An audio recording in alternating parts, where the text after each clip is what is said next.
बोला. अध्यक्ष महोदय, विधानसभा नियम 273 274 अन्वये विशेष अधिकार भंगाची सूचना मी आपल्याकडे दिलेली आहे. अध्यक्ष महोदय, मनाला त्रास देणारा, मानसिक यातना देणारा हा विषय, वरचा आणि खालचं सभागृह मिळून थोडक्यात मांडा. हा थोडक्यात मांडा साहेब. इथनं बोलतो, इथनं इथनं पण थोडक्यात बोलता येतं. नाही ना, ते जेव्हा माणूस इमोशनलनी बोलतो ना तेव्हा त्याला थोडक्यात नाही बोलता येत. साहेब, गेले 30 वर्ष मी वरच्या खालच्या सभागृहात, पण असं पोलीस राज मी कधी बघितलेलं नाही. भुजबळ साहेब, मी विधानसभेत विषय मांडला, मी नाही मांडला. ड्रग्जवरनं विषय येत गेला आणि चर्चा सुरू झाली. माननीय मुख्यमंत्री बसलेले होते. तर मी चर्चेच्या अंती असं म्हटलं की तुम्हाला जर ड्रग्जवरती ताबा मिळवायचा असेल आणि कमी करायचे असतील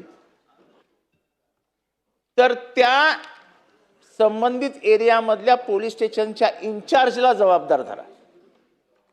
कारण का शेवटी हे सगळं त्याच्याकडे असतं. माहिती आली, हे आलं, ते आलं, कारवाई झाली.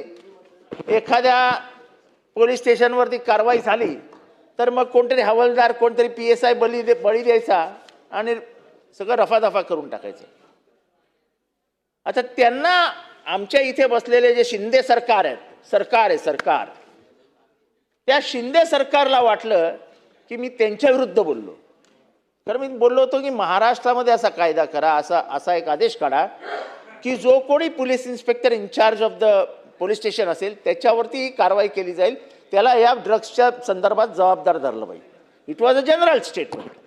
त्यांनी ते वैयक्तिक घेतलं. त्याच्यानंतर त्यांनी प्रत्येक राजकीय पक्षाची गुप्त बैठक घेतली आणि प्रत्येकाला त्यांच्या बाजूने, म्हणजे अनिल शिंदे कसे महान आहेत आणि जितेंद्र आव्हाड ड्रग्सनी कसा आपल्या मतदारसंघाला बदनाम करतोय हे सांगण्याचं काम सुरू केलं. माझ्या बरोबरीचे जेवढे कार्य करणारे, काम करणारे लोक होते त्याला बोलून घेतलं. हे तुझ्या भावाविरुद्ध गुन्हा आहे, टाकणार आतमध्ये. आता गेल्या 1 वर्षात 12 मर्डर झालेत. 12 मर्डर पोलीस स्टेशनपासून 3 मिनिटांवर वरती मर्डर झालेत. 12च्या 12 मर्डर हे ड्रग अडिक्ट्सनी केले आहेत. मी कधीही बोललो नाही, किंबहुना हे विषय मी हाताळतच. आमच्या इथे ड्रग्स ज्या पद्धतीने आत घुसलेत त्याच्यामध्ये त्यांचा सहभाग नाही असं मी म्हणतही नाही आणि कधी म्हणालोही नाही. पण अध्यक्ष महोदय, हा कुठला पोलीस राज की जितेंद्र आव्हाड विधानसभेमध्ये बोलले ते मलाच बोलले आणि म्हणून त्यांना राजकीय दृष्ट्या मी अडचणीत आणू शकतो. कारण का मी इथला इन्स्पेक्टर आहे. तो काय बाप आहे काय?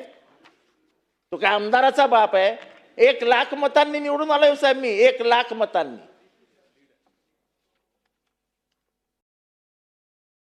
इथे जखम देणार आहे. स्वतः मुख्यमंत्री समोर बसलेले असताना मी हे बोललोय. 12 मर्डर होतात. ते 12च्या 12 मर्डर हे ड्रग अडिक्ट्सने केलेत.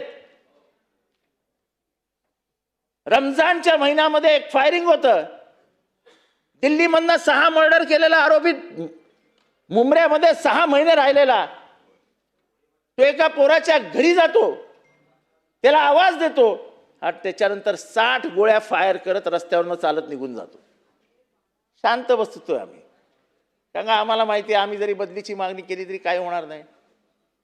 कारण का त्याचं क्रेडिट एवढंच आहे, तू जितेंद्र आव्हाडच्या विरुद्ध काम कर.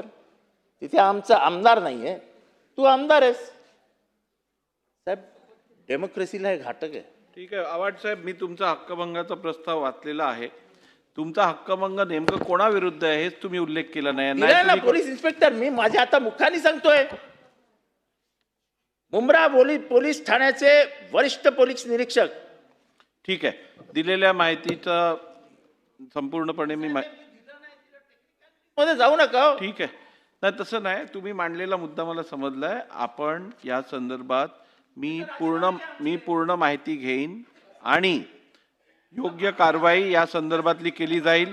समितीकडे आपण प्रस्ताव पाठवण्यासंदर्भातला निर्णय निश्चितपणे घेऊ.